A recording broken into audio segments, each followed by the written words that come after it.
اعوذ باللہ من الشیطان الرجیم بسم اللہ الرحمن الرحیم ان اللہ وملائکتہ یصلون علی النبی یا ایہا الذین آمنوا صلوا علیہ وسلموا تسلیما اللہم صلی علی سیدنا ونبینا وشفیعنا ومولانا محمد وعلی آل محمد وبارک وسلم۔ محترم خواتین و حضرات، السلام علیکم۔ پیام صبح کے ساتھ ایک بار پھر حاضر میں ہوں آپ کا میزبان انیق احمد۔ روزانہ کسی نہ کسی موضوع پر اپنے معزز علماء سے سیکھتے ہیں کہ اس موضوع کے حوالے سے ہمارا دین ہماری کس طرح رہنمائی فرما رہا ہے۔ خواتین و حضرات، آج کا موضوع ایک بہت خاص موضوع ہے اور اس تعلق سے گفتگو ہوتی ہے، لیکن وضاحتیں ہم چاہتے ہیں کہ ہمارے معزز علماء بالکل ایک کلیئرٹی کے ساتھ ہمارے سامنے کچھ باتیں لے آئیں استغفار کے حوالے سے، کہ یہ استغفار کہتے کسے ہیں، استغفار کیوں ضروری ہے۔ وجہ وجود کائنات محمد مصطفیٰ احمد مصطفیٰ صلی اللہ علیہ وآلہ وسلم نمازیں، روزہ، عبادات کے ساتھ ساتھ استغفار بھی۔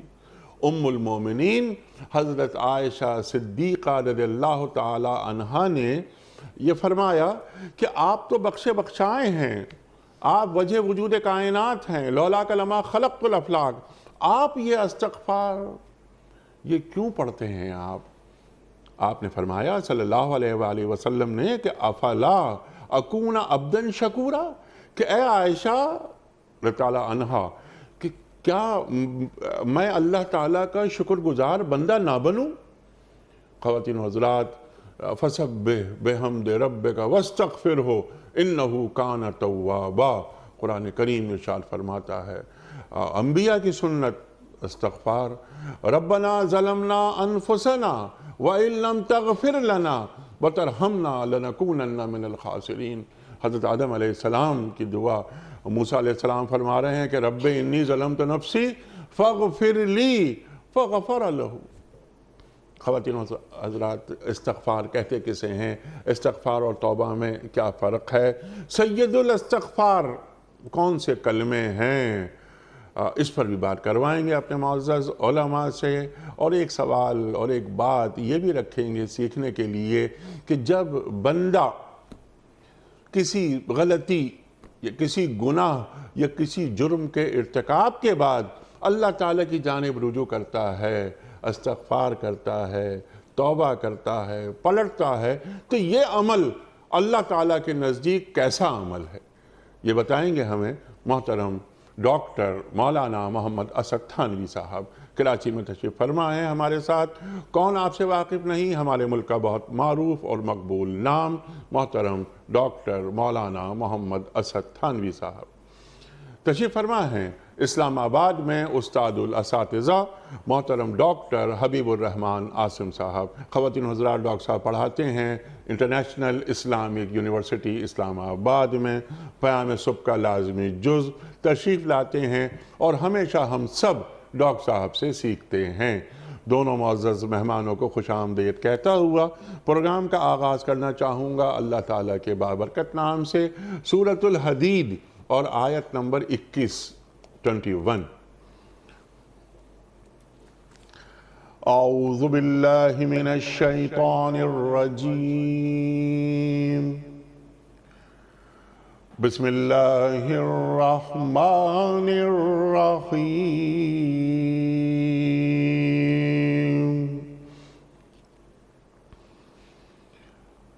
سابقوا إلى مغفرة من ربكم وجنة عرضها كعرض السماء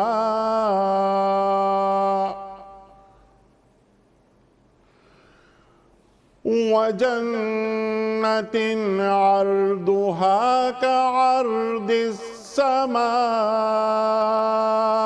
والأرض أعدت للذين آمنوا بالله ورسله ذَلِكَ فَضْلُ اللَّهِ يُؤْتِيهِ مَن يَشَاءُ وَاللَّهُ ذُو الْفَضْلِ الْعَظِيمِ صدق اللہ العظیم۔ دوڑو اور ایک دوسرے سے آگے بڑھنے کی کوشش کرو اپنے رب کی مغفرت اور اس جنت کی طرف جس کی وسعت آسمان اور زمین جیسی ہے، جو مہیا کی گئی ہے ان لوگوں کے لیے جو اللہ اور اس کے رسولوں پر ایمان لائے ہوں۔ یہ اللہ کا فضل ہے، جسے چاہتا ہے عطا فرماتا ہے، اور اللہ بڑے فضل والا ہے۔ صدق اللہ العظیم۔ خواتین و حضرات، آج کے پروگرام کے حوالے سے اس سے پہلے کہ ہم پہلا سوال رکھیں محترم مولانا اسد تھانوی صاحب کی خدمت میں، اس سے قبل کل کے پوچھے گئے سوال کا درست جواب اور آج کا سوال آپ کی خدمت میں۔ یہ سلسلہ کوئز کا یہ رکھا ہے ہم نے خاص طور پر اس لیے کہ دینی معلومات کا فروغ ہو۔ اس پروگرام کے اس حصے کی وجہ سے خاص طور پہ ہماری یوتھ، ہمارے نوجوانوں تک دینی معلومات پہنچے۔ کل کا سوال یہ تھا کہ سرکار دو عالم صلی اللہ علیہ وآلہ وسلم کے منہ بولے بیٹے کا کیا نام تھا؟ درست جواب حضرت زید بن حارثہ رضی اللہ تعالی عنہ۔ آج کا سوال نوٹ فرما لیجئے۔ قوم سمود کی طرف اللہ تعالیٰ نے کن کو رسول بنا کر بھیجا؟ حضرت یونس علیہ السلام یا حضرت صالح علیہ السلام یا حضرت اسماعیل علیہ السلام؟ جو درست جواب آپ سمجھتے ہوں روانہ فرمائیے۔ ہمارے فون نمبرز ہیں 0092213452709۔ ہمارا دوسرا فون نمبر ہے 009221343000980۔ ہمارا ای میل ایڈریس ps@dunyatv.tv۔ ہمارا SMS کا نمبر 3031۔ اور خواتین و حضرات، اگر آپ اپنے جواب واٹس ایپ کے ذریعے روانہ کرنا چاہتے ہوں تو ہمارا واٹس ایپ کا نمبر ہے 0092321825019 اس واٹس ایپ نمبر پر اپنا کوئی سوال اگر آپ چاہتے ہوں کہ اس کا جواب ہمارے معزز علماء عطا فرمائیں تو آپ واٹس ایپ پر اپنا سوال بھی روانہ کر سکتے ہیں۔ ڈاکٹر صاحب ارشاد فرمائیے، آج کا موضوع استغفار اور توبہ میں کیا فرق ہے؟ استغفار کے معنی مفاہیم کیا ہیں؟ اس کی اہمیت کیا ہے ہمارے دین میں؟ ارشاد۔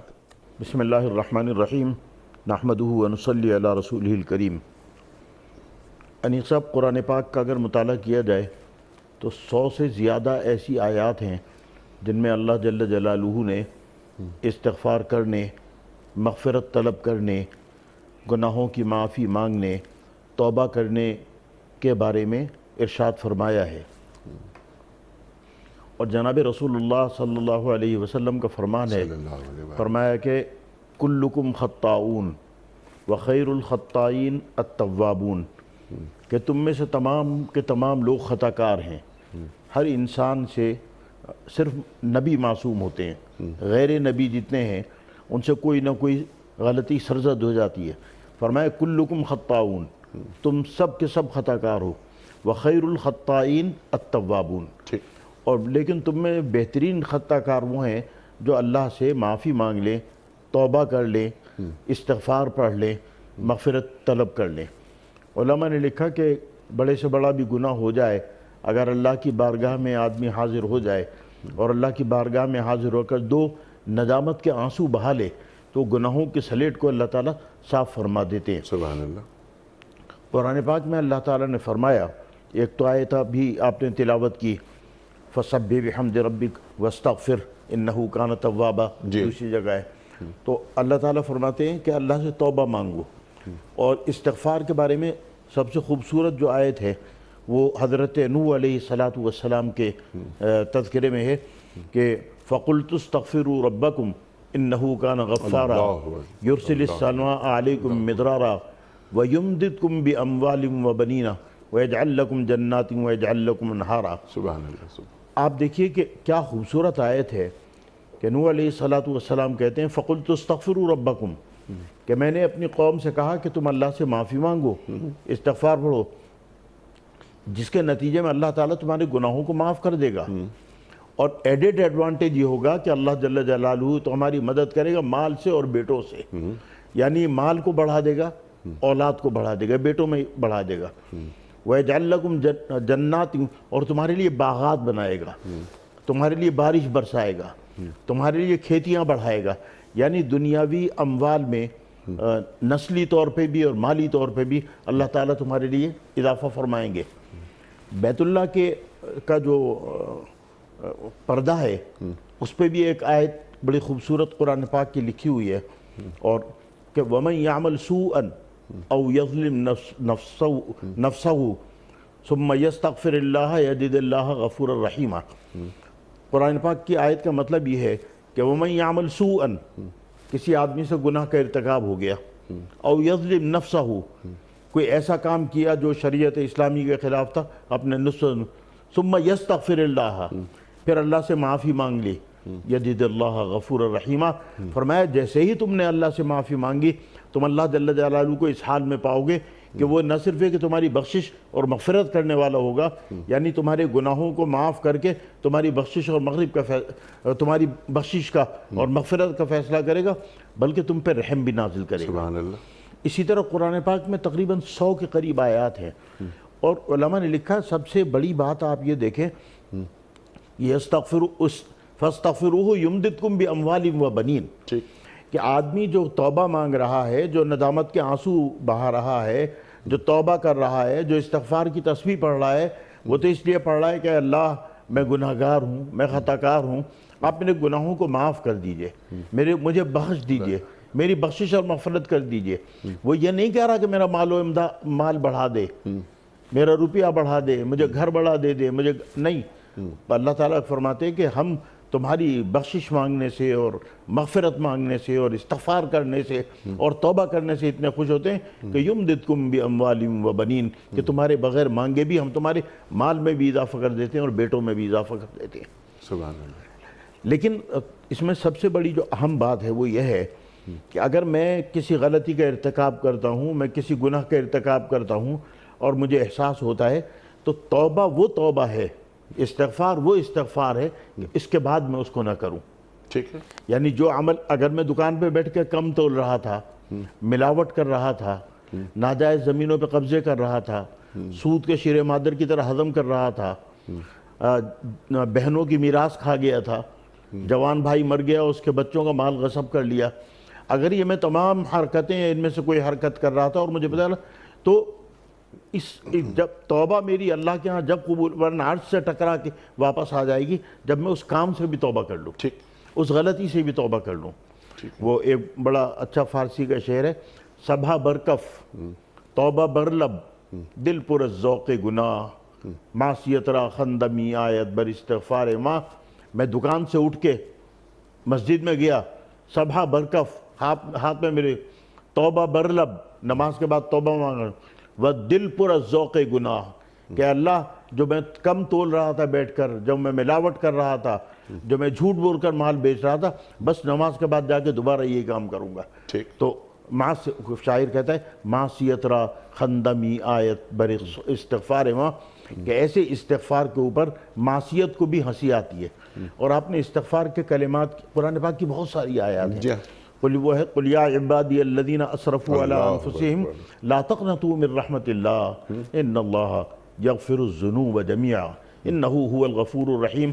یہ قرآن پاک کی ایسی آیت ہے انیق صاحب، اس پر اگر آپ غور کریں تو ٹپ ٹپ آپ کے آنسو گر پڑیں گے کہ اللہ تعالیٰ کیا اللہ نے پیار بندے سے، شاید ماں بھی بچے سے وہ پیار نہیں دکھا سکتی، کہا قل، اے نبی ببانگے دھول اعلان کر دو، یا عبادی الذین اسرفوا علی انفسہم، اے میرے وہ بندو جنہوں نے اپنے نفس پہ ظلم کیا، یعنی گناہ کیے، تم اللہ سے لا تقنطوا من رحمت اللہ، اللہ کی رحمت سے نا امید مت ہو جاؤ، ان اللہ یغفر الذنوب جميعا، فرمایا اللہ تعالیٰ تمہارے تمام گناہوں کو معاف کر دے گا۔ اس میں کبیرہ اور قصیرہ کا کوئی فرق نہیں ہے، چھوٹے اور بڑے کا کوئی، ان اللہ یغفر الذنوب، اور فرمایا انہو هو الغفور الرحیم. سبحان اللہ. یعنی نہ صرف یہ کہ تمہارے گناہوں پہ جو تم توبہ مانگ رہے ہو اور استغفار پڑھ رہے ہو اور گناہوں کی معافی مانگ رہے ہو، نہ صرف یہ کہ ہم تمہیں وہ عطا فرمائیں گے بلکہ ہم تمہاری بخشش اور مغفرت بھی کریں گے اور تم پر رحم بھی نازل فرمائیں گے. سبحان اللہ سبحان اللہ. ڈاکٹر صاحب بنیاد فراہم کر دی محترم مولانا تھانوی صاحب نے، اسی بات کو ذرا آگے بڑھاتے ہیں. اب ایک سوال، میرا پہلا سوال، بنیادی سوال یہ ہے کہ استغفار میں اور توبہ میں کیا فرق ہے، یہ فرما دیجئے. اور جس طرح میں نے ایک عرض کی تھی ایک بات، توبہ کی بات فرمائی مولانا نے کہ توبہ ایک عمل ہے، ایک جرم ہے، ایک گناہ ہے، سرزد ہو گیا، اب مجھے واپس آنا ہے. توبہ کا معنی ہی پلٹ آنا. تو میں نہیں مغفرت نہیں مانگ رہا، میں توبہ نہیں کر رہا، تو میں ایک غلطی کر رہا ہوں اور ایک ناشکرہ پن کر رہا ہوں. استغفار پڑھنے کے لیے کیا کسی جرم کا ہونا ضروری ہے، کسی گناہ کا مرتکب ہونا ضروری ہے؟ افلا اکون عبدا شکورا، سرکار دو عالم صلی اللہ علیہ وآلہ وسلم فرما رہے ہیں کہ کیا میں اللہ کا شکر گزار بندہ نہ بنوں؟ تو استغفار، تو اگر میں نے کوئی جرم نہیں کیا، کوئی گناہ نہیں کیا، تب بھی مجھے پڑھتے رہنا چاہیے. اور پھر استغفار کی جو شکلیں ہیں وہ بھی آپ فرما دیجئے کہ استغفر اللہ ہم پڑھتے ہیں، استغفر اللہ ربی من کل ذنب واتوب الیہ کی بات ہو رہی ہے. پھر سبحان اللہ وبحمدہ سبحان اللہ العظیم استغفر اللہ. تو یہ تمام چیزیں آپ ہمیں ذرا سکھائیے، بتائیے کہ استغفار اللہ تعالیٰ کو کیوں پسند ہے، اس کے معنی کیا ہیں، اور یہ ہم جیسے گناہگاروں کے لیے کتنا بڑا یہ ایک سایہ ہے، ایک رحمت کا، ایک بخشش کا، ایک امید کا. ارشاد. بسم اللہ الرحمن الرحیم. انیق بھائی، سب سے پہلے تو اللہ تعالیٰ کا شکر اور اس کا احسان عظیم کہ اس نے ہمیں ایسے خوبصورت دین سے بہرہ مند کیا ہے اور اس کی نعمت سے نوازا ہے کہ جو قدم قدم پہ ہمارا ہاتھ پکڑ کے ہمیں پھسلنے سے بچاتا ہے، گمراہ ہونے سے محفوظ رکھتا ہے، اور اگر کوئی غلطی ہو جائے تو اس کا ازالہ کرنے کا راستہ بتاتا ہے، روشنی دکھاتا ہے ہر قدم پہ. میری کیا مجال کہ میں کسی کی رہنمائی کروں اور کسی کو سکھاؤں. یہ تو اللہ تعالیٰ سے دعا کرتے ہیں ہم سب، ایک دوسرے کا سہارا بنتے ہوئے، ایک دوسرے کو اللہ کی اور اس کی رسول کی باتیں یاد دلاتے ہوئے کہ یہ سب ہمارے لیے ضروری ہیں اور ہمارے بچوں کے لیے، ہماری نسلوں کے لیے، ہمارے معاشرے کے لیے. تو انسان ہونے کے ناطے سے اگر کوئی بھول جائے تو ان تذکروں سے وہ چیزیں یاد ہو جاتی ہیں، تازہ ہو جاتی ہیں. سبحان اللہ. اس لیے ان پروگراموں کی ایک بڑی افادیت ہے کہ بھولے ہوئے سبق کو دہرانے کا سبب بنتے ہیں یہ پروگرام، اور اگر کوئی شخص اس سے ناآشنا تھا تو اسے آشنا ہو جاتا ہے.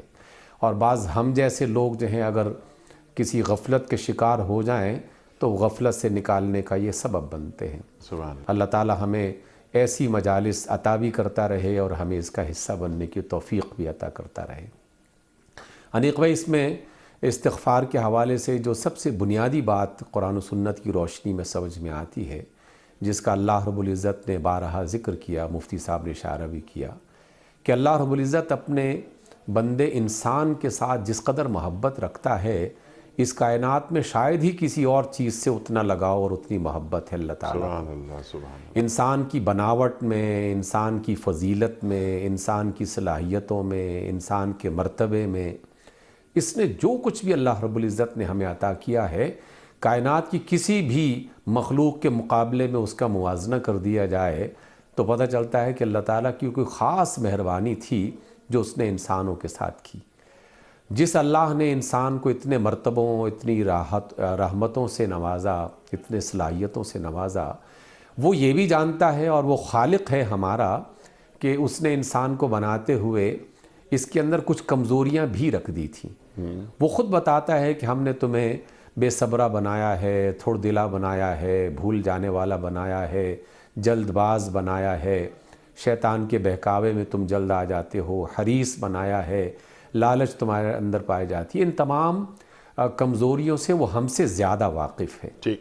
اس لیے یہ ممکن نہیں ہے کہ وہ رب کہ جس نے ہمیں اس عظیم مرتبے سے سرفراز کیا ہو، وہ ہماری ان کمزوریوں کو دور کرنے کا کوئی نہ کوئی ذریعہ نہ بنائے.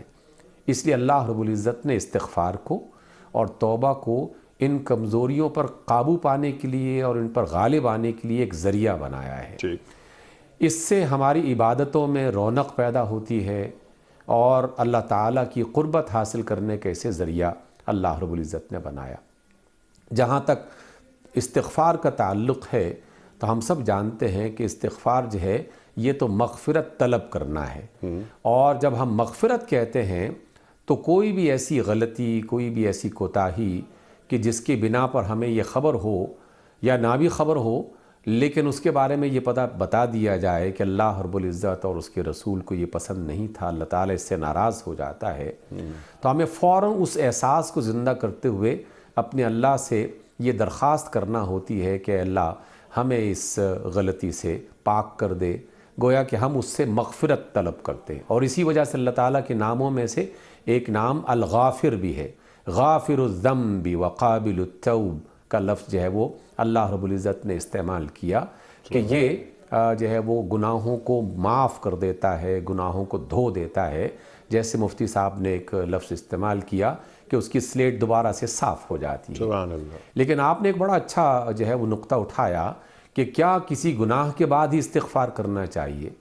تو کیا اچھا عمل ہے جناب رسول اللہ صلی اللہ علیہ وسلم کا کہ جن کے بارے میں ہمارا ایمان ہے کہ وہ ہر خطا سے پاک، وہ معصوم ہیں، ہر غلطی سے پاک، اللہ تعالیٰ کی نگرانی میں ان کی ساری زندگی کے ایک ایک پل گزرا ہے، لیکن وہ رسول خود ہم سے یہ کہتے ہیں کہ توبوا الی اللہ واستغفروہ فإننی اتوب الیہ فی اليوم 100 مرہ، اور کبھی فرمایا فإننی استغفر اللہ فی اليوم 100 مرہ، کہ میں تو اللہ تعالیٰ کی طرف ایک دن میں 100 مرتبہ پلٹ کے آتا ہوں، اے لوگو تم بھی اللہ کی طرف پلٹ کے آؤ اور اس سے استغفار کرو۔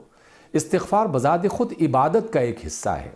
ایک تو استغفار کا یہ مطلب ہے کہ میں نے غلطی کی، میں اس سے اللہ تعالیٰ جو ہے نا اس کی بنیاد پر اللہ تعالیٰ سے معافی طلب کر رہا ہوں کہ وہ اس کو پاک صاف کر دے۔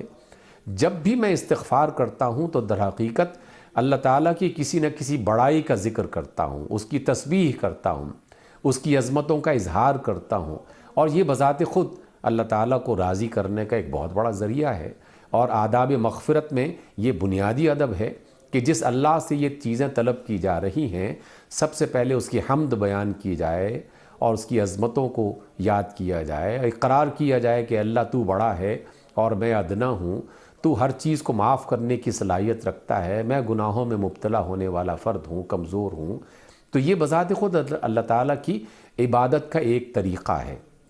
اس لیے کسی شخص سے گناہ ہو یا نہ ہو، غلطی سرزد ہو یا نہ ہو، اسے اپنی عادت بنا لینی چاہیے، اور وہ جو دعا ابھی آپ نے دوران گفتگو بیان بھی کی کہ وہ قدم قدم پر جب بھی اسے یاد آئے استغفر اللہ ربی من کل ذنب واتوب الیہ، یہ ہمارا ایک ایسا جملہ ہو جانا چاہیے کہ جو اس سے بیٹھتے ہماری زبان سے جاری ہوتا رہے۔ اچھا ڈاکٹر صاحب، یہ کہ استغفر اللہ کے علاوہ بھی جتنے بھی کلمات ہیں مغفرت طلبی کے، کیا یہ شکر گزاری کی بھی ایک شکل ہے؟ جی یقیناً شکر گزاری کی ایک شکل ہے۔ بذات خود یہ کیا کم شکر گزاری ہے کہ ایک بندہ اس بات کا گویا گواہی، اس بات کی گواہی پیش کر رہا ہے کہ اللہ میں دنیا میں آزاد نہیں ہوں، تیرا بندہ ہوں اور تیرا مطیع اور فرمانبردار ہوں، لیکن پھر بھی غلطی ہو گئی، میں تجھے اپنا آقا سمجھتا ہوں، مولا سمجھتا ہوں، رب سمجھتا ہوں، اور تیری طرف میں واپس پلٹ کے آتا ہوں۔ ٹھیک ہے۔ اچھا ڈاکٹر صاحب معاف کیجئے، میں آپ کی بات کٹ رہی ہے لیکن آپ کی بات کٹتی بھی اور بڑھتی بھی ہے۔ میں کسی غلطی کا ارتکاب نہیں کرتا، اس کے باوجود میں استغفار پڑھ رہا ہوں، جی اس کے جو مراتب ہیں وہ کیا ہیں، اس کی جو فضائل ہیں وہ کیا ہیں؟ ارشاد۔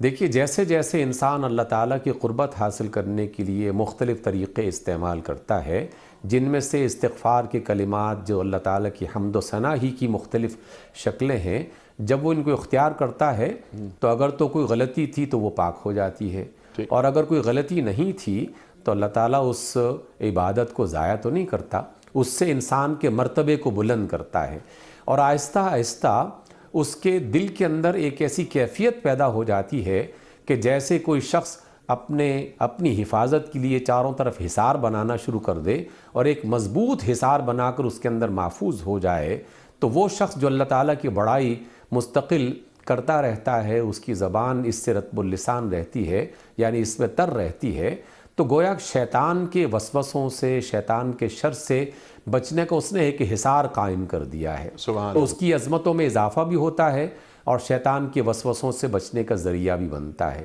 اس لیے اس اعتبار سے دو مختصر باتیں آپ کی خدمت میں پیش کرتے ہوئے پھر مفتی صاحب سے ہم سیکھیں گے، اور وہ یہ کہ جناب رسول اللہ صلی اللہ علیہ وسلم نے فرمایا کہ جب بھی کوئی شخص غلطی کرتا ہے اور غلطی کرنے کے بعد اپنے اللہ کو پکارتا ہے اور کہتا ہے کہ اے میرے رب مجھے معاف فرما دے، تو اللہ تعالیٰ اس کے اس جملے کو اس قدر خوش دلی سے قبول کرتا ہے کہ باقاعدہ اس کا اظہار اپنے فرشتوں کی مجلس میں کرتا ہے، بیان کرتا ہے اور کہتا ہے کہ دیکھو زمین پر ایک بندہ ہے اور اس نے غلطی کی اور اس کے بعد مجھے پکارا، اور یہ اس بات کی گواہی ہے کہ اس کو خبر ہے کہ اس کا ایک رب ہے اور میں اس کا رب ہوں، اور اس نے مجھے اپنی اس خطا کے موقع پر پکارا ہے، اے فرشتوں گواہ رہو کہ میں نے اس کی دعا کو قبول کر لیا اور میں نے اس کو معاف کر دیا۔ اور دوسری بات جو مفتی صاحب نے بھی اشارہ کی اور آپ نے بھی اس کو بھی لازماً کھولنا چاہیے کہ توبو، آپ نے فرمایا کہ توبو اور تائب اور توبہ اس کا معنی پلٹ آنے کا ہے، تو جب تک میں اپنی غلطی سے واپس پلٹ کے صحیح راستے پر آتا نہیں ہوں اور اپنی زندگی کا سفر اس صحیح راستے پر شروع نہیں کرتا تو میری توبہ محض ایک مذاق بن جائے گی۔ لیکن ساتھ ساتھ یہ بھی اپنے ذہن میں رکھنا چاہیے کہ انسان کمزور ہے اور بار بار اس سے یہ غلطیاں ہوتی رہیں گی کہ وہ توبہ بھی کرے گا، گناہ بھی کرے گا، پھر توبہ کرے گا، پھر گناہ کرے گا۔ شیطان اس موقع پر ایک داؤ لگاتا ہے، اور وہ یہ ہے کہ یار تم نے اتنی بار اللہ تعالیٰ سے استغفار کر لیا اور اتنی بار پھر تم اسی گناہ میں مبتلا ہو جاتے ہو، چھوڑو استغفار اور اب تو بس اسی میں لگے رہو، تو وہ انسان کو مایوس کر دیتا ہے۔ اور اسی وجہ سے ہمارے علماء نے، جو اس بر صغیر کے علماء نے ہمیں یہ جملہ سکھایا تھا، اور ہمارے والد صاحب اکثر یہ بچپن میں ہمیں سکھایا کرتے تھے کہ 100 بار اگر توبہ شکستن باز آ، 100 بار بھی اگر توبہ ٹوٹ گئی ہے یا توڑ دی ہے تو فکر مت کرو، واپس پلٹ کے آ جاؤ، جس اللہ کی طرف تم واپس پلٹ کے آئے ہو یا آؤ گے اس کا دامن بڑا کشادہ ہے، اس لیے کبھی بھی اللہ تعالیٰ کی رحمت سے مایوس نہیں ہونا چاہیے۔ قرآن کریم ارشاد فرما رہا ہے، جو تھانوی صاحب نے قرآن کریم کی آیت تلاوت فرمائی تھی، لا تقنطوا من رحمت اللہ، اللہ کی رحمت سے مایوس نہیں ہونا چاہیے۔ اور مایوس کون ہوتا ہے؟ شیطان مایوس ہوتا ہے اللہ کی رحمت سے۔ دوسری بات یہ کہ اللہ نعوذ باللہ نعوذ باللہ نعوذ باللہ اللہ کی رحمت سے مایوس ہونا خدا نخواستہ یہ بھی تکبر کی ایک شکل ہے۔ اللہ تعالیٰ کی جو رحیمی ہے، کتب علی نفسہ الرحمہ، قرآن کریم فرما رہا ہے کہ اللہ تعالیٰ نے رحمت کو خود پر واجب کر لیا۔ اللہ اکبر۔ اچھا اس پہ ذرا سا ہم اور کھول لیتے ہیں اس بات کو، میں چاہتا ہوں اس پہ، یعنی میں مطمئن نہیں ہو پا رہا، پتہ نہیں کیوں، کہ ایک تو یہ ہے کہ جرم کا مرتکب ہو رہا ہوں میں، ایک چیز اور یہ کہ میں جرم میں کر ہی نہیں رہا، لیکن میں اس لیے استغفار پڑھ رہا ہوں کہ ہو سکتا ہے کہ میری عبادتوں میں کوئی کسر رہ گئی ہو۔ حدیث شریف میں آتا ہے کہ جناب رسول اللہ صلی اللہ علیہ وسلم کی بارگاہ میں کوئی آدمی آیا اور اس نے اپنی کسی پریشانی کا ذکر کیا، جی ہاں، حضور نے فرمایا استغفار پڑھو۔ ایک دوسرا آدمی آیا، اس نے دوسری کوئی بات کی تو جناب رسول اللہ نے فرمایا استغفار پڑھو۔ کوئی تیسرا آدمی آیا، اس نے کوئی تیسری بات کی، اپنی پریشانی کی، رسول اللہ نے فرمایا کہ استغفار پڑھو۔ اصل میں جب آپ استغفار پڑھتے ہیں یا توبہ کرتے ہیں اللہ سے یا مغفرت طلب کرتے ہیں تو گویا آپ اللہ تعالیٰ کے دروازے کو کھڑکا لگا رہے ہیں، تو اللہ جل جلالہ آپ کی طرف متوجہ ہوتے ہیں۔ میں نے توبہ کے لیے ہاتھ اٹھائے اور میں نے استغفر اللہ کہا، میں نے توبہ کے چند کلمات ربنا اغفر لنا ذنوبنا و اسراف وغیرہ کوئی بھی قرآن پاک کی آیت یا وہ، تو اب اللہ تعالیٰ فی الفور میری طرف متوجہ ہوئے۔ متوجہ تو ہر وقت رہتے ہیں لیکن اس وقت زیادہ متوجہ ہوئے، تو اب اللہ جل جلالہ جب میری طرف متوجہ ہوگا تو میری پوری کیفیت اس کے سامنے ہے، اندرونی بھی اور بیرونی بھی، تو جو بھی میری پریشانی ہے، میری فی الوقت ضرورت ہے، اس کو اللہ جل جلالہ پورا کرے گا۔ اور اس کی دلیل یہ ہے کہ قرآن پاک میں جہاں بھی استغفار کا تذکرہ آیا وہاں آیا یمددکم باموال و بنین، وہاں آیا کہ وہ آسمان سے بارش برسائے گا، تمہاری کھیتیوں کو بڑھائے گا، تمہیں باغات عطا فرمائے گا۔ حالانکہ استغفار تو آدمی بخشش اپنے گناہوں کی بخشش کے لیے کر رہا ہے، اپنے گناہوں کی معافی کے لیے کر رہا ہے، اپنے گناہوں کی سلیٹ کو صاف کرنے کے لیے کر رہا ہے کہ اللہ تیری بارگاہ میں جب میں حاضر ہوں تو میری سلیٹ بالکل گناہوں سے صاف ہونی چاہیے۔ لیکن یہ جو قرآن پاک میں اللہ تعالیٰ فرماتے ہیں کہ اس استغفار کے بدلے میں ہم تمہیں بڑی کھیتیاں عطا فرمائیں گے، بارش برسائیں گے، تمہاری اولاد بڑھا دیں گے، بیٹے بڑھا دیں گے، بنین کا لفظ ہے، بیٹے بڑھا دیں گے، تمہاری مال میں اضافہ کر دیں گے، یعنی دنیا میں اچھی زندگی گزارنے کے لیے جن جن چیزوں کی تم تمنا کرتے ہو ہم استغفار کے صدقے میں تمہیں یہ عطا فرما دیں گے۔ اور جیسا کہ ڈاکٹر صاحب نے فرمایا کہ جناب رسول اللہ صلی اللہ علیہ وسلم نے فرمایا کہ میں دن میں 100 مرتبہ کم از کم استغفار پڑھتا ہوں، تو رسول اللہ تو وجہ تخلیق کائنات ہیں، ہم معصوم ہیں، ہم تو ان کی جوتیوں کے جو ذرے لگے تھے وہ بھی ہم سے بہتر تھے، ہم تو اس سے بھی نااہل ہیں، تو ہمیں تو جتنی مرتبہ ہم استغفار پڑھیں کم ہے۔ اور آپ نے ایک استغفار بتایا، استغفر اللہ ربی من کل ذنب واتوب الیہ، ایک استغفار اور استغفر اللہ الذی لا الہ الا هو الحی القیوم واتوب الیہ، یہ بھی استغفار پڑھ سکتے ہیں۔ اچھا، خالی استغفر اللہ بھی کر سکتے ہیں۔ پہلے زمانے میں لوگوں کا یہ طریقہ تھا، شاید اب بھی کچھ لوگوں کا ہوگا، کہ کوئی دن میں 1 تسبیح، کوئی 2 تسبیح، کوئی 10 تسبیحیں، کوئی 3 تسبیح استغفار کی ضرور پڑھتے تھے۔ رات کو جب سونے لیٹتے تھے تو استغفار کی تسبیح شروع کر دیتے تھے۔ تو اچھا، اور اللہ جل جلالہ کو بندے کا مانگنا بہت پسند ہے، اور اللہ تعالیٰ تو اتنا رحیم ہے، بغیر مانگے دیتا ہے۔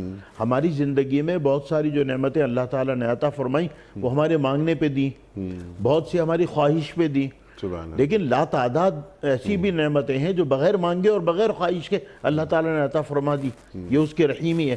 تو جب بندہ مانگتا ہے تو اللہ جل جلالہ خوش ہوتے ہیں۔ تو جب وہ ہے نا وَمَن يَعْمَلْ سُوءًا، ابھی میں نے بیت اللہ پہ لکھی ہوئی آیت، خوبصورت آیت، کیا خوبصورت آیت ہے، بیت اللہ کے پردے پہ بھی لکھی گئی ہے، وَمَن يَعْمَلْ سُوءًا، ایک آدمی سے گناہ ہو گیا، اور يَظْلِمْ نَفْسَهُ، اپنے نفس سے ظلم کر، ثُمَّ يَسْتَغْفِرِ اللَّهِ، اللہ کی بارگاہ میں آگے 2 آنسو بہاتا ہے، اللہ غلطی ہو گئی آپ معاف کر دیجئے، یجد اللہ غفور الرحیم، اللہ تعالیٰ کو تم ایسے حال میں پاؤ گے کہ وہ تمہاری بخشش بھی کر رہا ہوگا، مغفرت کر رہا ہوگا، تمہارے گناہ کو معاف کر رہا ہوگا، اور پھر تم پہ رحم بھی کرے گا۔ سبحان اللہ۔ اچھا تھانوی صاحب، یہ کہ وَلَمْ يُصِرُّوا عَلَى مَا فَعَلُوا، یہ بھی قرآن کریم فرما رہا ہے کہ اگر جرم سرزد ہو گیا تو اللہ تعالیٰ کی جانب رجوع کرنے میں تاخیر نہ کی جائے، اور نہ کوئی جواز ڈھونڈا جائے کہ نہیں یہ وجہ ایسی تھی، اس کی وجہ سے مجھے ایسا کرنا پڑا، غلطی ہو گئی، سجدہ یہ تو کر کے وَلَمْ يُصِرُّوا عَلَى مَا فَعَلُوا، یہ اصل میں بہت ہی زبردست آیت ہے۔ اللہ اکبر۔ ایک آدمی دکان پہ بیٹھ کے کم تولتا ہے، پھر توبہ کرتا ہے، پھر کم تولتا ہے، پھر توبہ کرتا ہے، پھر کم تولتا ہے، پھر توبہ کرتا ہے۔ فرمایا وَلَمْ يُصِرُّوا عَلَى مَا فَعَلُوا، جو تم گناہ کر رہے ہو، غلطی کر رہے ہو، اس پہ اصرار مت کرو، بار بار مت کرو۔ توبہ کا مطلب تو یہ ہے کہ ہم نے اس فعل کو ترک کر دیا۔ میں کل تک ملاوٹ کرتا تھا یا کم تولتا تھا، حرام کا ارتکاب کرتا تھا، حرام روٹی اپنے پیٹ میں لے جاتا تھا، لیکن آج میں نے اللہ سے توبہ کری کہ اللہ کل تک جو میں نے غلطی کی آپ اس کو معاف فرما دیے، آج کے بعد میں آپ سے وعدہ کرتا ہوں کہ میں اس غلطی کا دوبارہ ارتکاب نہیں کروں گا۔ یہ ہے وَلَمْ يُصِرُّوا عَلَى مَا فَعَلُوا۔ کل تک اپنا رازق میں خود کو سمجھتا تھا، لیکن توبہ کر لی میں نے، اب پلٹ آیا تیری جانب، تو مجھے یہ یقین ہے، میرا ایمان ہے کہ میرا رازق میں نہیں ہوں، تو ہے۔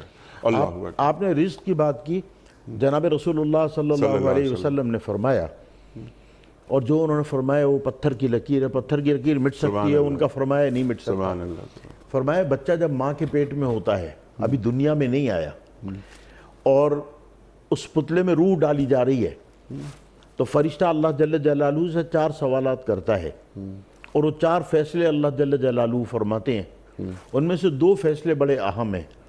ایک تو اللہ جل جلالہ دنیا میں اس کے آنے سے پہلے اس کی عمر متعین فرما دیتے ہیں کہ اس کی عمر 10 سال ہوگی، 50 سال ہوگی، 80 سال ہوگی، نمبر 1 وہ ہے نا ان اجل اللہ اذا جاء لا یؤخر، کہ اللہ کا بلاوا جب آتا ہے ٹلتا نہیں، کبھی بچے کے لیے آتا ہے، کبھی جوان کے لیے، کبھی بوڑھے کے لیے، کبھی 115 برس کا آدمی ہو جاتا ہے، موت مانگتا ہے نہیں ملتی، کیوں؟ اللہ کا بلاوا نہیں آیا۔ اور فرمایا دوسرا رزق، کہ رزق اس جو کل دنیا میں آنے والا ہے، ابھی تک دنیا میں نہیں آیا، تو اس کا جو رزق ہے اللہ وہ ادنا ہوگا، درمیانہ ہوگا، اعلیٰ ہوگا، یہ دنیا میں آنے سے پہلے طے ہو جاتا ہے۔ اب انسان کی آپ بے وقوفی دیکھیے کہ جو اللہ جل جلالہ نے رزق متعین کیا ہوا ہے، جو مجھے ہر حال میں ملنا ہے، جب تک آخری دانہ، وہ حدیث میں ہے نا اور خطبے میں بھی پڑھا جاتا ہے، الا وان نفسا لن تموت حتی تستکمل رزقہا، حدیث ہے جناب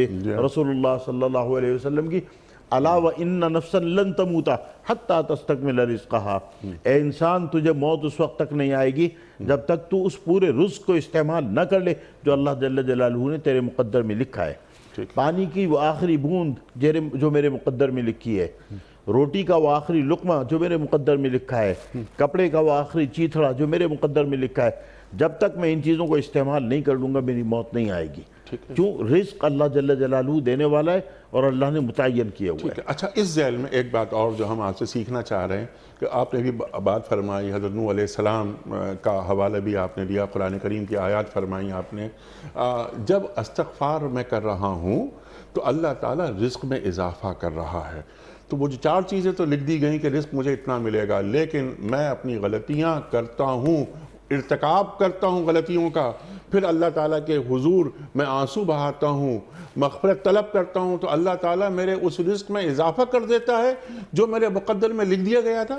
دیکھیے، دعا سے تو تقدیر بھی تبدیل ہو جاتی ہے، دعا سے تقدیر بھی تبدیل ہو جاتی ہے، اور یہ جو توبہ ہے، استغفار ہے، یا برائی سے پلٹ کے آ جانا ہے اور اچھائیوں کی طرف گامزن ہو جانا ہے، اس سے اللہ تعالیٰ انسان کی عمر بڑھاتے ہیں، سبحان اللہ، صحت اچھی کرتے ہیں، رزق میں اضافہ کرتے ہیں، اولاد میں اضافہ کرتے ہیں، یعنی جو نعمتیں دنیا میں انسان کو اللہ تعالیٰ نے دی ہیں وہ اس کے نتیجے میں اللہ تعالیٰ نے اضافہ فرماتا ہے۔ اللہ اکبر، یعنی یہ اس مغفرت طلبی کا اجر۔ اللہ اکبر۔ ڈاکٹر صاحب، سبحان اللہ، سبحان اللہ۔ استغفار کی کتنی اہمیت زندگیوں میں شامل ہونی چاہیے ہم سب کی۔ اللہ اکبر۔ 2-3 باتیں آپ ہمیں سکھا دیجئے کہ یہ استغفار کے آداب کیا ہیں، استغفار کی شرائط کیا ہیں، کون سے اوقات زیادہ موضوع ہیں۔ قرآن کریم فرماتا ہے نا کہ مستغفرین بالاسحار، اللہ اکبر، یہ صبح کے وقت استغفار، اللہ اکبر، اللہ اکبر۔ وہ کون سا وقت ہے جب اللہ تعالیٰ کا جو ایک جوش رحمت وہ تو ہمہ وقت رہتی ہے، اللہ تعالیٰ کا دروازہ ہم کھٹکھٹاتے ہیں، وہ دروازہ کبھی بند ہوا ہے اللہ کا جو ہمیں کھٹکھٹانا پڑے؟ اللہ تو سبحان اللہ، سبحان اللہ۔ دیکھیے انیق بھائی، اللہ تعالیٰ کا دروازہ تو کبھی بند نہیں ہوتا، اور اللہ تعالیٰ کی عطا بھی کبھی بند نہیں ہوتی۔ وہ ایک مسلسل رم جھم والی بارش ہے کہ جس میں کسی آن اور کسی پل میں بھی اس کمی نہیں آتی۔ بس اللہ تعالیٰ نے کچھ چیزوں کو شرط اور اس کے جواب شرط کے طور پر چیزوں کو رکھا ہوا ہے کہ اگر یہ بندہ یوں کرے گا تو اس کے نتیجے میں اسے جو ہے وہ یہ عطا کیا جائے گا۔ یہ اللہ تعالیٰ کی طرف سے ایک سنت ہے اور سنت کے ہم پابند ہیں۔ اس کی بنیاد پر رزق کے حوالے سے، مغفرت کے حوالے سے، دنیا میں عزتوں کے حوالے سے، زندگی کے حوالے سے جتنے بھی فیصلے ہیں وہ در حقیقت انہی کے ساتھ وابستہ ہیں۔ اللہ تعالیٰ کے پاس چونکہ علم کامل ہے اور وہی قادر مطلق ہے، ہم بعض اوقات نادانیوں میں، جہالتوں میں مبتلا ہو کر کسی چیز کے بارے میں ایک رائے قائم کر لیتے ہیں، جبکہ ہماری اپنی رائے کی کوتاہی اور علم کی کمی ہوتی ہے، جس کی وجہ سے نتائج غلط ہمارے سامنے آتے ہیں۔ دیکھیے، بنیادی بات یہ ہے کہ وقت تو سارے کے سارے ہی محترم ہیں، لیکن اللہ رب العزت نے کچھ اوقات کے بارے میں خصوصی طور پر ذکر کیا۔ لیکن ان اوقات کا ذکر کرنے سے پہلے میں یہ چاہوں گا کہ قرآن و سنت کی روشنی میں اللہ تعالیٰ کے نیک بندوں کی زندگی کے جو طور اطوار تھے اور ان کے جو اقوال تھے، ان سب کی روشنی میں ایک مرکزی نقطہ یاد کر لیں، اور ہم سب کے لیے یہ ضروری ہے کہ اللہ تعالیٰ اس بندے کی دعا کو قبول کرتا ہے جو پورے اخلاص کے ساتھ، پوری توجہ کے ساتھ اور پورے یقین کے ساتھ اپنے اللہ سے کرتا ہے۔ جناب رسول اللہ صلی اللہ علیہ وسلم کا فرمان گرامی ہے کہ ان اللہ لا يقبل الدعاء من قلب غافل، جو غافل دل ہوتا ہے اللہ تعالیٰ اس کی دعا قبول نہیں کرتا۔ وہ غافل دل صبح کے وقت ہو یا دوپہر کے وقت ہو یا رات کی کسی تنہائی میں ہو، یا اس نے 1000 دانے کی تسبیح پکڑ رکھی ہے اور استغفر اللہ بھی جاری ہے اور غلط کام بھی جاری ہے، تو یہ اللہ تعالیٰ کے ساتھ ایک طرح کی چیٹنگ کرنے والی بات ہے جو اللہ تعالیٰ کے ساتھ ہو نہیں سکتی۔ یہ ہماری اپنی غلط فہمی ہے کہ ہم اللہ تعالیٰ کو گویا کہ اس طرح سے دھوکہ دے سکتے ہیں۔ وہ عظیم الشان ہستی ہماری ایک ایک بات سے اور ہمارے انگ انگ سے واقف ہے۔ اس لیے سب سے بہترین توبہ، سب سے بہترین استغفار اس گھڑی میں انسان کو میسر آتا ہے جس گھڑی میں انسان نے پورے اخلاص، پوری توجہ اور پوری للہیت کے ساتھ، پورے یقین کے ساتھ اللہ تعالیٰ کے سامنے ہاتھ پھیلا دیے، اور اس کے ہاتھ پھیلانے سے پہلے اللہ تعالیٰ اس کی ضرورتیں بھی پوری کرتا ہے اور اس کی دعائیں بھی قبول کرتا ہے۔ لیکن آپ نے جس وقت کا ذکر کیا خود قرآن مجید کے حوالے کے طور پر، اور خود رسول اللہ صلی اللہ علیہ وسلم نے بھی اس میں سحر کا وقت ہے، فجر کے بعد کا وقت ہے، اس کے علاوہ کوئی نیکی کرنے کے بعد کا وقت ہے، اس کے علاوہ کسی نماز کو ادا کرنے کے بعد کا وقت ہے، اس کے بعد کسی صدقے کو مکمل کرنے کے بعد، کوئی بھی نیکی کرنے کے بعد جو عمل ہے، تو اللہ تعالیٰ ان گھڑیوں کو خصوصی طور پر اہمیت دیتا ہے، اور لوگوں کی آسانی کے لیے، ان کی رغبتوں کو بڑھانے کے لیے یہ اللہ تعالیٰ کی طرف سے ایک طرح کا وہ سلسلہ ہے کہ جس میں توجہ دلائی جاتی ہے کہ لوگوں ان گھڑیوں میں تو خصوصی طور پر تم اللہ تعالیٰ کو راضی کرنے کے لیے تیار ہو جایا کرو۔ اس لیے اگر کوئی شخص فجر کے وقت اٹھتا ہے تو اس کا اٹھنا ہی یہ بہت کافی ہے کہ وہ اپنے اللہ ہی کو راضی کرنے کے لیے اٹھا، ورنہ ہزارہ لوگ جو ہیں وہ اس وقت گہری نیند کے مزے لے رہے ہوتے ہیں، تو ایک آدمی اس نیند کو توڑ کر اور اس گرم بستر سے اٹھ کر اللہ کی بارگاہ میں جو آیا ہے، تو اللہ تعالیٰ کو اس کا اٹھنا اور اس کی بارگاہ میں آنا ہی بہت پسند ہوتا ہے۔ تو اس موقع پر جو وہ اپنے اللہ کو پکارتا ہے تو عموماً اس بات کی توقع کی جاتی ہے کہ وہ کوئی ریاکاری اور دکھاوا نہیں کر رہا، وہ واقعی اللہ تعالیٰ کو جو پکار رہا ہے اور اس سے مغفرت طلب کر رہا ہے۔ اسی وجہ سے جو بھی دعا اور جو بھی کام اخلاص کی بنیاد پر اور پوری توجہ کے ساتھ کیا جائے گا، چاہے وہ کوئی بھی وقت ہو اور کوئی بھی مقام ہو، اللہ تعالیٰ اس کے اخلاص کی بنیاد پر وہ چیز قبول کرتا ہے، مقام کی بنیاد پر اس میں اضافہ کر دیتا ہے، اس میں رنگ لے آتا ہے۔ سبحان اللہ۔ اچھا ڈاکٹر صاحب، چند سوالات جلدی میں آپ کی خدمت پہ رکھنا چاہ رہا ہوں۔ ہم نے بات کی، آپ نے بات فرمائی، تھانوی صاحب نے بات فرمائی کہ مجھ سے غلطی ہو گئی، مجھ سے کوئی جرم ہو گیا، اس کا ارتکاب میں نے کر لیا، میں اللہ تعالیٰ سے معافی مانگ رہا ہوں، مغفرت طلب کر رہا ہوں، لیکن اس کے ساتھ ساتھ مغفرت طلبی ہو رہی ہے اپنے مرحوم والدین کے لیے۔ ہمیں ہمارا دین سکھاتا ہے جملہ مومنین اور مومنات کے لیے مغفرت طلبی، اس عمل سے اللہ کتنا خوش ہوتا ہے، ارشاد۔ دیکھیں انیق بھائی، سب سے بنیادی بات یہ ہے کہ اللہ رب العزت خود سخی ہے اور وہ اپنے بندوں کو بھی سخی دیکھنا چاہتا ہے۔ یہی وجہ ہے کہ مجھے صرف اپنے لیے نہیں مانگنا، مجھے یہ سکھایا گیا کہ تم نے سب کے لیے مانگنا ہے۔ جناب رسول اللہ صلی اللہ علیہ وسلم نے ایک بار سیدنا علی علیہ السلام کو دیکھا کہ آپ کہہ رہے تھے کہ اللہ مجھے معاف فرما، اپنی مغفرت کے لیے باقاعدہ یہی الفاظ فرما رہے تھے۔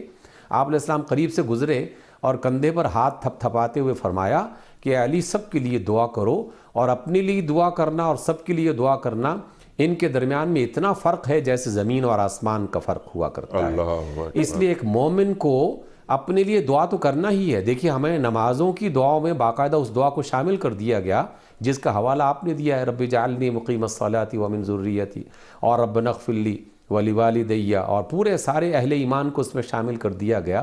تو یہ تو دل کی سخاوت کی طرف ایک اشارہ ہے کہ ایک مومن کھلے دل والا ہوتا ہے، وہ صرف اپنے لیے نعمتیں اور رحمتیں نہیں سمیٹتا، وہ سب کے لیے ان رحمتوں کو سمیٹ کر ان کے حوالے کرتا ہے، اور ان کو عطا کرتے ہوئے، ان کو پیش کرتے ہوئے اسے ایک طرح کی خوشی میسر آتی ہے۔ جناب رسول اللہ کا فرمان گرامی ہے کہ جب کوئی شخص اپنے والدین جو وفات پا چکے، بزرگ جو وفات پا چکے، ان کے لیے دعا کرتا ہے تو باقاعدہ ان دعاؤں کو ایک ہدیے کی شکل میں ان کی خدمت میں پیش کیا جاتا ہے، اور وہ وصول کر کے یہ کہتا ہے یعنی وہ فرد والدین میں سے، عزیز و اقارب میں سے، بزرگوں میں سے، استادوں میں سے، وہ یہ فرماتے ہیں کہ دنیا کی تمام نعمتوں سے بڑھ کر اگر کسی نے مجھے دیا ہے تو یہ وہ دعائیں ہیں جو میرے بیٹے نے، میرے شاگرد نے، میرے بھائی نے میرے لیے بھیجی ہیں۔ یہ عظیم الشان تحفے ہمیں بھیجتے رہنا چاہیے تاکہ ہمیں بھی یہ تحفے بھیجنے والے کچھ لوگ موجود رہیں۔ سبحان اللہ، سبحان اللہ۔ اور آخری بات کیا فرمائی آپ نے؟ واہ واہ واہ واہ، تاکہ ہمارے لیے بھی کچھ تحفے بھیجنے والے باقی رہیں۔ اللہ اکبر، اللہ اکبر۔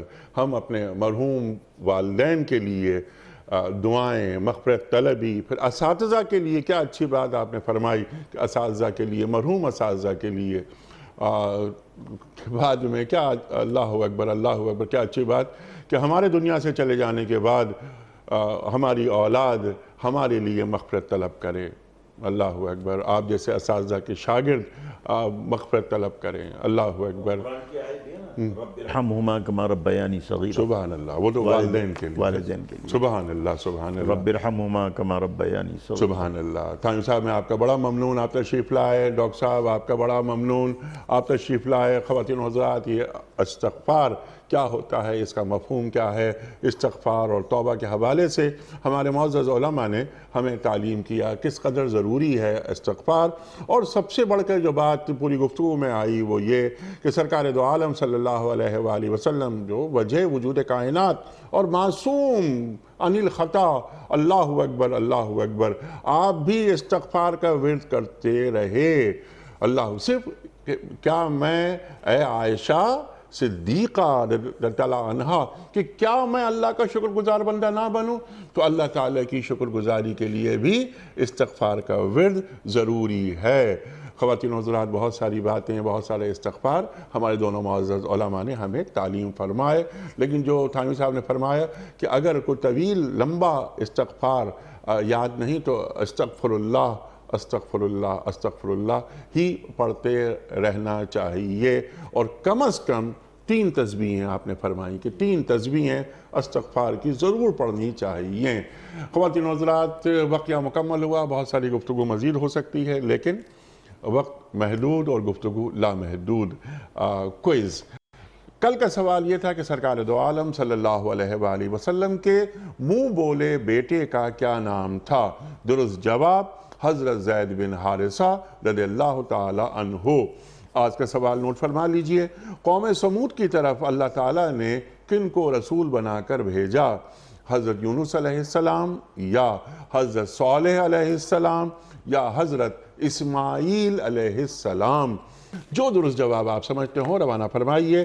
ہمارے فون نمبرز ہیں 0092213452709، ہمارا دوسرا فون نمبر ہے 009221343000980، ہمارا ای میل ایڈریس ps@dunyatv.tv، ہمارا SMS کا نمبر 3031، اور ہمارا واٹس ایپ کا نمبر ہے 009232182509194۔ اس واٹس ایپ نمبر پر پوچھے گئے سوال کا درست جواب بھی آپ روانہ فرما سکتے ہیں۔ اس کے ساتھ ساتھ اگر آپ کے ذہن میں کوئی سوال ہو، کوئی مسئلہ ہو جس کا حل آپ معزز مفتی صاحبان سے، علماء سے دریافت کرنا چاہتے ہوں تو آپ اپنا سوال، اپنا مسئلہ بھی اس واٹس ایپ پر روانہ کر سکتے ہیں۔ جمعہ اور ہفتہ 2 دن سوال و جواب کے لیے مخصوص کر رکھے ہیں ہم نے، جن میں ہم آپ کے سوالات ایک جید مفتی صاحب کی خدمت میں رکھتے ہیں۔ تھانوی صاحب ایک پرچی نکال کر اعلان فرما دیجئے، آج کے ونر کے نام کا آپ اعلان فرمائیں گے۔ آج کے ونر ہیں 2 پرچیاں ایک ساتھ آ گئی جی۔ محمد زبیر رؤوف، کہاں سے؟ فیصل آباد۔ محمد زبیر رؤوف صاحب فیصل آباد سے آپ کی خدمت میں دنیا ٹی وی کی جانب سے دینی کتب پر مشتمل گفٹ ہیمپر آپ کے گھر روانہ کیا جا رہا ہے۔ آپ کو بہت بہت مبارک ہو۔ اختتام ہوتا ہے پیام سب کا ایک قول پر، اور وہ قول ہوتا ہے صاحب نہج البلاغہ امیر المومنین حضرت علی مرتضیٰ کرم اللہ وجہہ کا۔ آپ فرماتے ہیں کہ تنہائی میں بھی گناہوں سے اور اللہ تعالیٰ کی نافرمانی سے پرہیز کرو، اس لیے کہ جو آج تمہارے گناہوں کو دیکھ رہا ہے وہی کل تمہارے جرائم کے بارے میں فیصلہ کرے گا۔ اللہ اکبر۔ تنہائی میں بھی گناہوں سے اور اللہ تعالیٰ کی نافرمانی سے پرہیز کرو، اس لیے کہ جو آج تمہارے گناہوں کو دیکھ رہا ہے وہی کل تمہارے جرائم کے بارے میں فیصلہ کرے گا۔ اللہ اکبر۔ اپنے میزبان انیق احمد کو کل تک کے لیے اجازت، خدا حافظ۔